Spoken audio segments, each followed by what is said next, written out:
예수를 배웠고 경배하나 아직도 의심하는 사람들이 있더라. 아멘. 할렐루야. 네, 이 시간에는 마태복음 28장 11절부터 17절까지 말씀을 가지고 부활, 신앙의 현주소를 묻다라는 말씀의 제목으로 함께 은혜를 나누겠습니다. 우리가 앞서도 서로 인사했지만 오늘은 기독교 절기 중에 가장 기쁘고 복된 날인 바로 부활주의입니다. 예수님께서 사망 권세를 이기시고 보란듯이 부활하셨습니다. 오늘도 그 부활의 기쁨과 능력이 우리의 삶과 우리 가정 가운데 또 여기 모인 우리 모두 가운데 넘치기를 간절히 축복합니다. 우리가 읽은 오늘 28장 말씀의 초반부를 보게 되면 여인들이 무덤이 비어있는 것을 발견하게 됩니다. 그러니까 무덤이 비어있었다는 것은 무덤 속에서 죽으셨던 예수님이 부활하셨다는 거죠. 그래서 이 여인들은 부활의 기쁜 소식을 제자들에게 전하기 위해서 신나게 제자들이 있는 곳까지 막 뛰어갑니다. 막 달려가고 있는데 그 중간쯤에서 한 남자를 만났는데 진짜로 사망 권세 이기시고 부활하신 예수님을 만나게 됐습니다. 그래서 그 여인들은 이 예수님의 모습을 보자 예수님을 경배합니다. 예수께서 그들을 만나 이르시되 평안하냐 하시거늘 여자들이 나아가 그 발을 붙잡고 경배하니 이에 예수께서 이르시되 무서워하지 말라 가서 내 형제들에게 갈릴리로 가라 하라 거기서 나를 보리라 하시니라. 여인들은 부활하신 예수님을 보고 어떤 반응입니까? 무섭습니다. 사람이 부활했다는 것을 처음 봤기 때문이죠. 예수님께서 말씀하신 대로 그대로 이루어진 하나님의 그 전능하심 앞에, 그 주님의 전능하심 앞에 두려워 떨 수밖에 없던 거예요. 그런데 예수님은 그 여인들에게 평안하냐? 평안할 것을 물어보시고 이들에게 이렇게 말씀하십니다. 내 형제들에게 갈릴리로 가라고 전해라.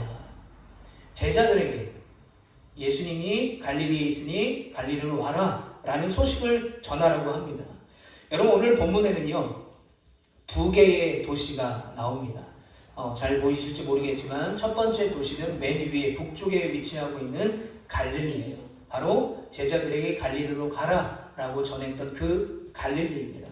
북쪽 위쪽에 위치한 이 갈릴리는 이 나다나엘이 나사렛에 무슨 선한 것이 있냐라고 했던 그 나사렛 지역을 무시했던 그 발언을 우리가 기억하는데 나사렛만큼 변방의 시골 어촌이었어요.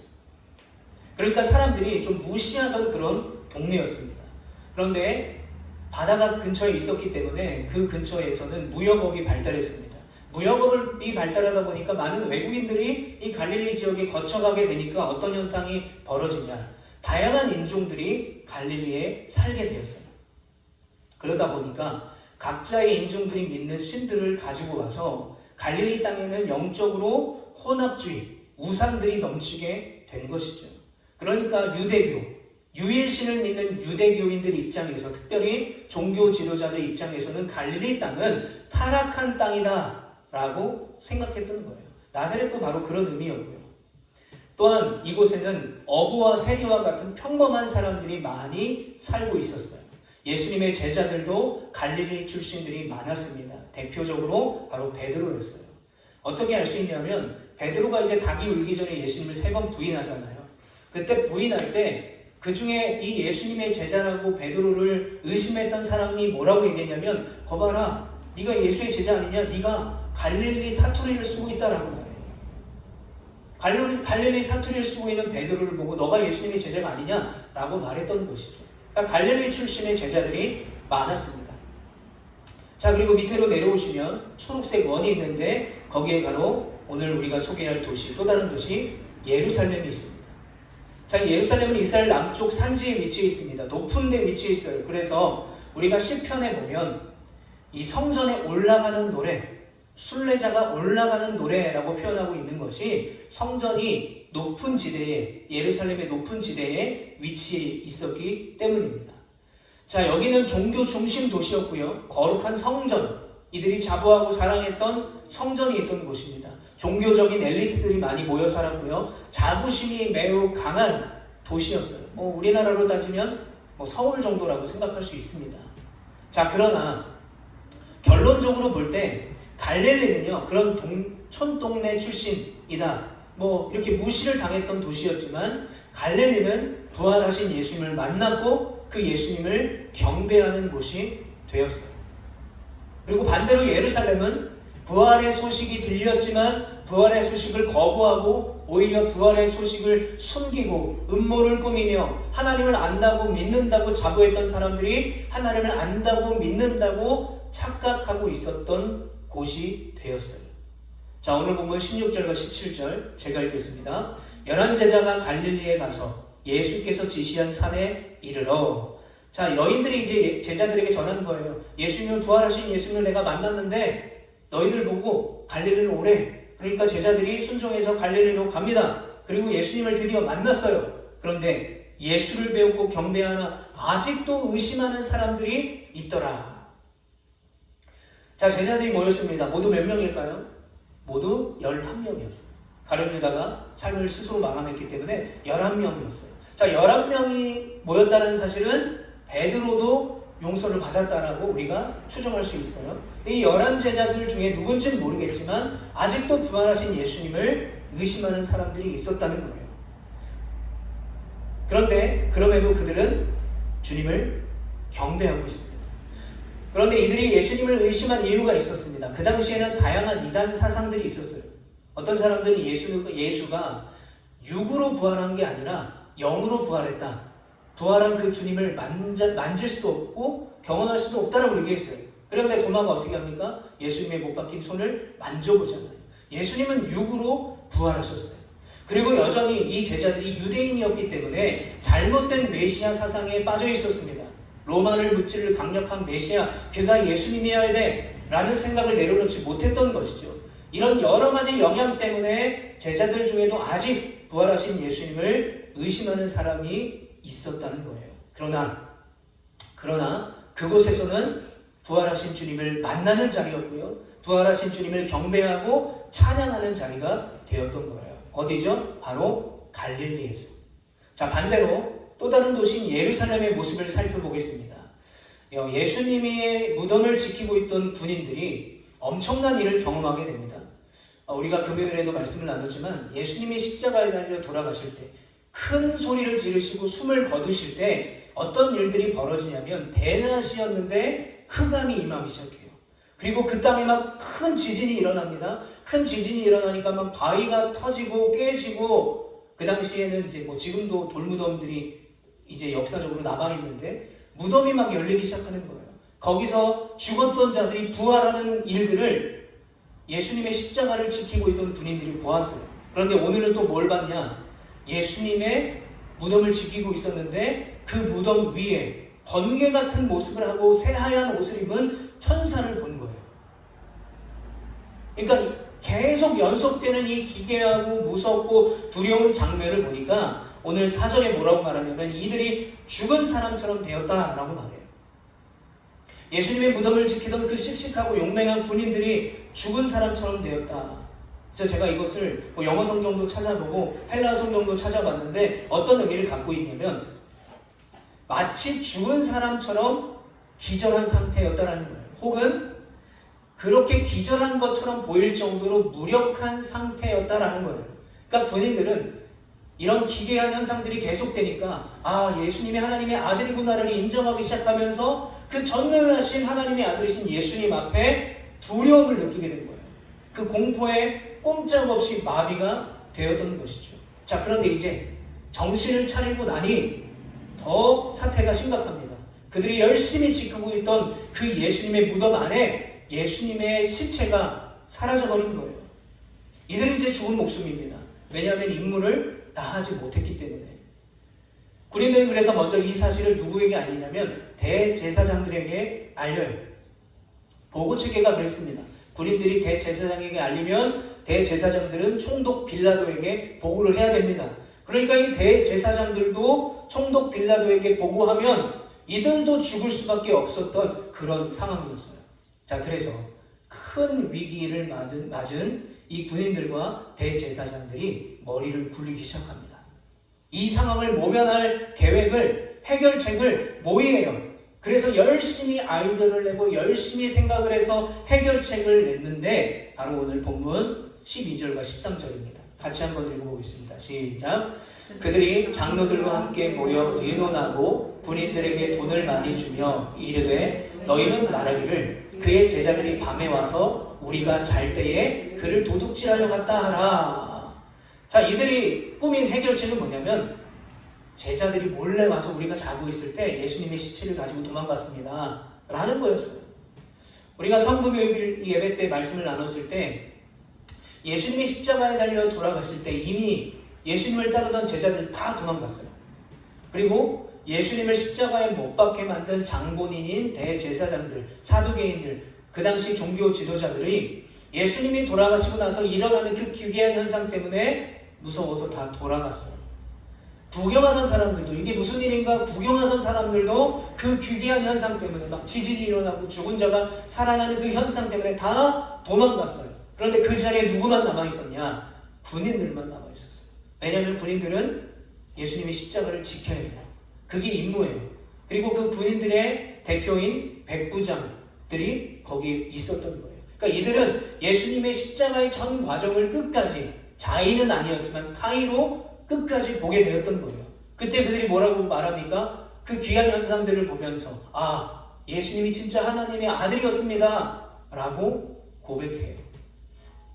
자, 그런데 자신이 하나님을 잘 안다고 말하고 헌금도 많이 하고 기도도 열심히 한다고 말했던 종교 지도자들, 그 대제사장들은 하나님을 잘 안다고 했던 사람들인데 예수님이 말씀대로 부활하셨는데 어떻게 합니까? 그 부활을 거짓으로 꾸미기 시작해요. 돈으로 이제 군인들을 매수하게 됩니다.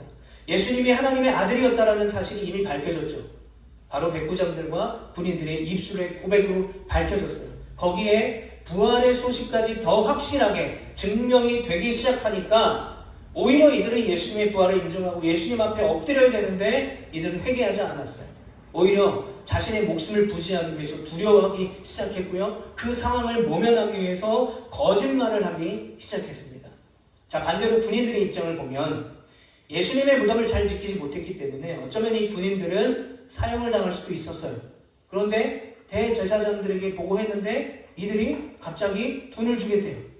자신의 목숨도 부지하고 두둑한 돈도 챙기는 거예요. 그리고 후에 무슨 일이 있어도 대제사장들이 책임을 지겠다고 하니까 손해볼 일이 없는 거죠. 그래서 그들은 오늘 본문의 15절의 말씀처럼 대제사장들이 명령한 대로 순종하면서 거짓말을 퍼뜨립니다. 군인들이 돈을 받고 가르친 대로 하였으니 이 말이 오늘날까지 유대인 가운데 두루 퍼집니다. 자, 그런데 오늘 이 장면과 좀 유사한 장면, 굉장히 재미난 장면이 있는데 오늘 본문보다 조금 더 앞으로 과거의 이야기로 가면 이런 말씀이 나옵니다. 마태복음 27장에 가면 63절과 64절에 이 대제사장들이 총독 빌라도에게 이렇게 말합니다. 주여, 저 속이던 자가 살아있을 때에 말하되, 그러니까 아직 예수님이 돌아가시기 전입니다. 내가 사흘 후에 다시 살아나리라 하는 것을 우리가 기억하노니 그러므로 명령하여 그 무덤을 사흘까지 굳게 지키게 하소서라고 말했어요. 무슨 뜻이냐면 저 예수가 자기가 죽으면 사흘 후에 부활하겠다고 얘기했다. 그러니까 부활할 수도 있으니까 우리가 무덤을 지켜야 되지 않겠냐라고 빌라도에게 명령을 내려달라고 건의를 하는 거예요. 그러면서 뭐라고 말하냐면 또 다른 가능성을 이야기하는데 그가 진짜 살아날 수도 있지만 혹시나 제자들이 와서 시체를 도둑질하고 하고 예수님이 부활했다라고 알리면 우리는 더 큰일이 납니다. 그러니 군대가 삼엄하게 지킬 수 있도록 명령을 내려주세요. 그래서 예수님이 십자가에 달려 돌아가신 그 무덤을 수많은 군인들이 지키고 있었던 것이죠. 이미 이 대제사장들은 예수님의 부활을요 걱정하고 있었어요. 이게 진짜 예수님의 말씀대로 부활하실런지는 모르겠지만, 그리고 반대로 제자들이 예수님의 시체로 훔쳐가서 부활했다고 거짓말 칠 수 있으니, 그러니까 대제사장들이 두려워하고 있는 것은 부활이었어요. 가짜 부활이든 진짜 부활이든 부활 자체를 두려워했던 것이죠. 그러니까 그들이 거짓말을 하기 시작했던 것입니다. 이들이 과거에 예수의 가짜 부활 혹은 진짜 부활까지 걱정했어요. 그런데 오늘 본문에 진짜 예수님이 말씀대로 부활하신 거예요. 그 부활의 증거가 넘쳐나는 거죠. 속일 수가 없어요. 그런데 그럼에도 불구하고 이들은 뭐합니까? 군인들을 매수하고 거짓말로 이 부활의 소식을 수습하고자 했어요. 그런데 여러분, 그들의 노력은 아무런 소용이 없었어요. 왜냐하면요, 예수님이 진짜 부활하셨기 때문에 그래요. 제자들이 예수님을 훔쳐간 게 아닙니다. 죽어있는 예수님의 시체를 훔쳐간 게 아니라 예수님은 진짜 육신으로 부활하셨기 때문에 이들의 이 거짓말, 이 술수가 아무런 소용이 없었던 거예요. 또한 여러분, 예수님의 부활의 능력은요, 이미 그 소문이 퍼져나가기 시작하면서 또 다른 능력으로 나타나고 있었어요. 우리가 사도행전 말씀을 보면 예수님의 부활의 소식을 들은 이후로 하나님의 말씀이 그곳에 점점 왕성해집니다. 예루살렘 안에 예수님을 부인하고 예수님을 못 받고 예수님의 부활 소식까지 거짓말로 만들려고 했던 예루살렘 성 안에 예수님의 제자가 더 많아지기 시작합니다. 심지어는 제사장의 무리들도 예수님의 부활을 믿고 회개하고 주님께 돌아오는 역사가 사도행전 말씀을 보면 일어났어요. 그러니까 이 정도면 이들의 거짓말, 이들이 뇌물로 준 돈, 이들의 노력은 아무런 효과가 없었습니다. 이미 많은 사람들이 부활을 믿었고 부활의 능력을 경험했어요. 여러분, 이것이 오늘날 우리에게 있는 예수 그리스도 부활의 능력임을 믿는 우리 모두가 되시기를 축복합니다. 세상이 뭐라 해도 우리가 믿는 그 예수 그리스도는 부활하셨어요. 사망 권세 이기시고 부활하셨어요. 가짜 부활이 아니라 진짜 부활로 우리에게 오셨다라는 것입니다. 자, 그런데 이들이 이제 고민해가지고 아이디어를 냈잖아요. 제자들이 시체를 훔쳐다가 가서 우리는 자고 있어서 몰랐다. 그런데 우리가 아무 생각 없이 이 얘기를 들으면 뭐 그럴 수도 있겠다 싶어요. 그런데 자세히 이들의 그 거짓말을 들여다보면요, 말도 안 되는 진실이 그 안에 드러나요. 자, 우리가 뭐 깊이 생각해보면 이런 의미입니다. 제가 가끔 이제 저희 동네, 지금 살고 있는 집 동네에 카페가 있어요. 걸어가면 100m, 200m 정도 되는 카페가 있는데 거기에 이제 자동차 전기 완속 충전기가 있어요. 그럼 제가 그걸 이제 우리 아내가 퇴근하고 나서 거기 충전해 놓으면 한 4시간은 충전을 해야 돼요. 그럼 한 11시쯤 되면 제가 거기에 가서 차를 찾아와야 되는데 진짜 동네가 깜깜해요. 그 카페도요, 그냥 불이 안 켜져서 너무 깜깜해요. 그게 무섭다는 소리는 전혀 아니고, 무서운 게 아니라 뭐가 문제냐면 동네 개들이 제가 움직이면 짖는 거예요. 너무 동네가 조용하니까 11시가 넘어가니까 아무도 없잖아요. 그럼 제가 걸어가는 발자국 소리마다 온 동네 개가 다 짖어요. 그러니까 이런 생각이 드는 거예요. 야, 이 동네는 도둑들도 못 들어오겠다. 이렇게 개들이 짖는데 도둑이 어떻게 도둑질을 해? 여러분, 오늘 이들의 거짓말을 자세히 살펴보면 군인들이 깊이 잠들었대요. 그러면 제자들이 돌을 옮겼을 거 아닙니까? 그 무거운 돌을, 정말 이만큼이나 큰 그 돌을 제자들이 옮기려면 뭐 11명이 다 맞겠죠. 그럼 얘네들이 아니라 이 제자들이 오는 소리도 시끄러워요. 돌 무덤에 입구에 있는 돌 옮기는 것도 시끄럽습니다. 그런데 아무도 깨지 않았대요. 자, 그런데 아무도 깨지 않았다고 쳐요. 그러면 그 당시에 CCTV가 있는 것도 아닌데 다 잠들어서 제자들이 와서 돌을 옮기고 예수님의 시체를 가져가는 것도 몰랐던 사람이 제자들이 가져가면 어떻게 아냐는 거예요. 잠들어 있었는데. 그러니까 말이 안 되는 거예요. 가만히 들여다보면 이들의 거짓말은 모순 덩어리예요. 결국 그들의 거짓말은 어떤 것입니까? 부활을 부정하기 위해서 거짓말을 했는데 오히려 부활을 확실하게 증명하는 도구가 되고 말았던 거예요. 제가 말씀 초반에 갈릴리라는 동네와 이 예루살렘의 대조를 이야기했어요. 변방의 갈릴리에서는 사람들이 무시하고 손가락질하는 그런 동네였지만 그곳에는 부활의 능력이 선포되었어요. 그리고 그곳에서 부활하신 예수님을 다시 만난 제자들은 주님을 경배했습니다. 그러나 반대로 이 예루살렘은 거룩한 성전이 있다고 자부하는 이 예루살렘에서는 부활하신 예수님 때문에 소동이 일어난 거예요. 어떻게 이걸 속일 수 있을까? 어떻게 이걸 수습할 수 있을까? 지저분한 속임수와 뇌물이 등장해요. 그런데 여러분, 중요한 것은요, 예루살렘에 과거에도 이와 거의 흡사한 일이 있었어요. 이 일은요, 베들레헴이라는 동네에서부터 시작이 됩니다.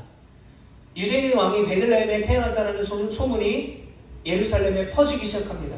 그 소문이 헤롯 왕까지 귀에 들렸어요. 자, 그때 이런 말씀이 있습니다. 마태복음 2장 1절부터 3절. 헤롯 왕 때에 예수께서 유대 베들레헴에서 나시매 동방으로부터 박사들이 예루살렘에 이르러 말하되 유대인의 왕으로 나시니가 어디 계시냐?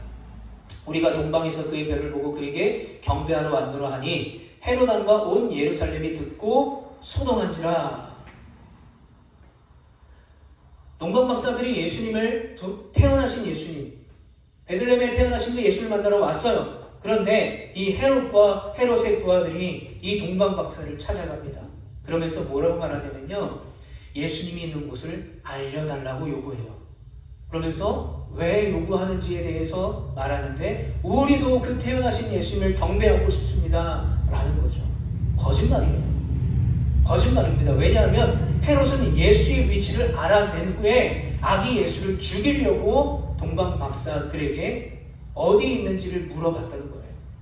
자, 그런데 동방 박사들이 얘기해주지 않죠. 그러니까 이 아기 예수가 있는 곳을 찾지 못하니까, 예수님을 죽이지 못하니까 헤롯이 어떻게 하냐면 그 뒤에 이야기를 보면 13절과 16절에 보면 그들이 떠난 후에 주의 사자가 요셉에게 현몽하여 이르되 헤롯이 아기를 찾아 죽이려고 하니 일어나 아기와 그의 어머니를 데리고 애굽으로 피하여 내가 내게 이르기까지 거기 있으라 하시니. 하나님께서 요셉의 꿈에 나타나서 지금 헤롯이 아기 예수를 죽이려고 하니까 애굽으로 도망가라. 그런데 16절 보면 이에 헤롯이 박사들에게 속은 줄 알고 심히 노하여 사람을 보내어 베들레헴과 그 모든 지경 안에 있는 산의 아이를 박사들에게 자세히 알아본 그때를 기준하여 2살 아래부터 그 아래로 다 죽였다는 거예요. 그러나 아기 예수는 어디 갔습니까? 애굽으로 갔잖아요. 하나님께서 애굽으로 피신케 하셨잖아요. 아주 오래전 예루살렘에도, 오늘 본문보다 아주 오래전의 과거의 예루살렘에도 예수님의 탄생을 막기 위해서 수많은 아이들이 죽음을 당했어요.